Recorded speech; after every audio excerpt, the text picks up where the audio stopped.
Hello and welcome to the program. Welcome to Mr. Community. I am Mr. Community, the guy that they call Mr. Community. I'm also better known as your cousin Reggie Reg. Welcome to the program. Yeah. And I'm here today with some police officers. Yeah. Yes. I love to say Detroit police because, and I got to say this every time I run into any Detroit police officer, whether it's Chief James Craig or whomever I see with a badge and gun says and represents the city of Detroit, I gotta say thank you guys. Even if you weren't directly involved with this, thank you so very, very, very, very much for locating the 5 individuals who were responsible for my baby brother's assassination in 2001. So I want to thank you, ladies. Before we introduce you, just thank you, okay? Thank you, Reggie. I appreciate Detroit Police. You guys are something else. So I'm here today with, I'm going to say her name wrong and she's going to throw some stuff at me, but that's cool. Because I just thought I said it right, but watch you mess up.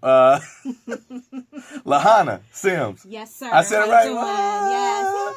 Yeah, and Elaine Caldwell. Yes, how you doing? The two of you are here today, and you guys represent the Sex Crimes Unit of Detroit Police Department. Am I correct? You are correct. Yes, sir. All right, so let's talk about the types of things real quick that you guys are responsible for. What is it? We are responsible for investigating sexual assaults in the city of Detroit. And that can go anywhere from when you do your report, it gets assigned to us, the Sex Crimes Unit.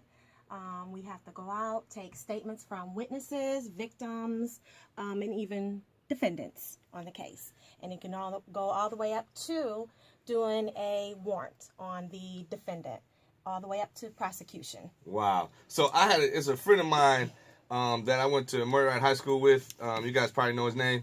You know what I'm talking about? Ricardo Moore? You know him? Yes. Yeah, yes, so sir. we had a talk, and he said something about, and it was shocking to me. He said something about the numbers. When you look at Detroit and you talk about violent crimes, you're talking about murder, we have numbers of somewhere 200-300 a year, whatever. And then when we talk about sexual assault or rape in the city of Detroit, there were numbers like 500 or something like that. And you don't hear about it. If it's that many that's going on inside the city of Detroit, when you talk about sexual assaults and rapes, why don't we know about that vast number? Go ahead. Well, a lot of people do not report. Sometimes they report later, maybe a year later, even 6 months after the incident occurred. So that's why the numbers go up high sometimes after the years go. And then what about the situation with that everybody knows about the rape cases, those kits that were lost and put up because we didn't have enough money to finance the thorough enough investigative breakdown of them. And I think we had Kim Worthy who was a part of that. Did that play a part in the reason why we don't know some information about rapes in Detroit? Unfortunately, we can't really talk about that. Sorry about that. We cannot talk about the rape kits. We don't. We can't participate in that. Yeah. But we're here. We can. If anybody has not reported a sexual assault who is embarrassed by it, we do have some numbers that we can provide for the victims out there who are scared to, make a report or come forward. You guys are like almost like counselors at the same time. You have to be by some means, because when you run into the victims who are, I'm just talking right now, but who most oftentimes are females. I mean, they're not only females, but for that I know of, they're most oftentimes female. You have to console the young ladies, the ladies, when they are met with this sort of crisis. So you are police, but at the same time, you guys are psychologists, counselors, right? Yes, sir. We offer crisis support and assistance to victims of sexual assault.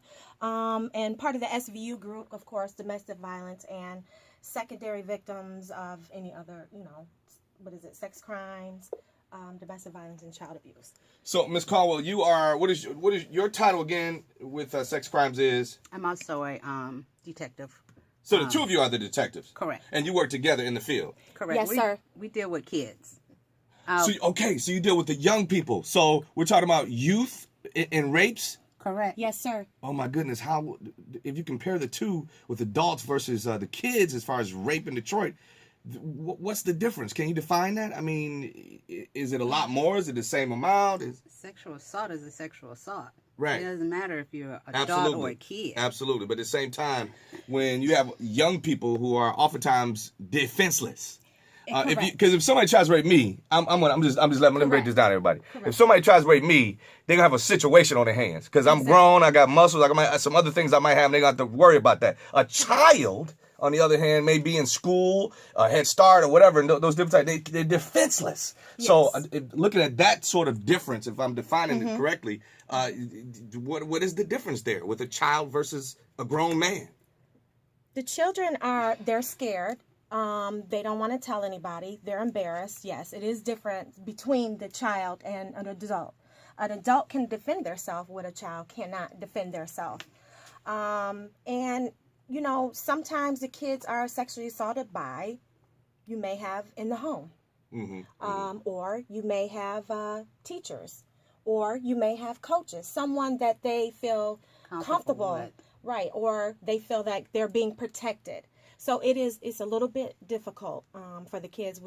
That's why we provide numbers, the crisis hotline, because they don't know how to deal with it. They're Detective not adults. Caldwell, if you don't mind, give some advice or to anyone that's out there that may be met with some sort of a rape in the city of Detroit. Maybe they're afraid to reach out to you guys, or they're just so terrified. Maybe they were threatened by the perpetrator and they don't want to say anything. What would you say to these people? Don't be scared to tell. We are here to help you. So please go to your nearest police station, tell a friend, tell your parents, and just come on out and be brave. Detective Sims, before we go, why don't you give out some contact information for those who are listening to this interview and who are shaking in their pants and wondering what to do, and you guys are here to help them. How might they reach you? There is a service, one number they can contact. It's an all service and free and confidential. The number is 313-833-1660. That's the Detroit Police Victim Assistance. And by any means necessary, go to your nearest Detroit Police Department, make a report so that can get sent over to the Sex Crimes Unit so we can help you and provide you with additional services. And we also have there's a program coming up at the Mary Grove College, Friday, April 21st, from 6 o'clock p.m. to 9 o'clock p.m. And this is awareness. It's called Take Back the Night, Detroit. It's a this April is the Sexual Awareness Month. So please, if you have any issues or anything, please come on out on the 21st to Mary Grove College. We appreciate you guys. Detective Sims, Detective Caldwell, thanks so much for coming by. And just one last question before we get up out of here. Are all the detectives that worked for this sex crimes unit with the Detroit Police Department as gorgeous as you guys are? You just hire gorgeous people to work that division? Yes, they are. Yes. Ladies, want to thank you for coming by. I really appreciate you guys, okay? Thank you. 105.1 The Bounce. Your cousin Reggie Reg, Mr. Community. Yeah. Thanks, ladies. You. Thank you. Yeah. It's a prerequisite, man.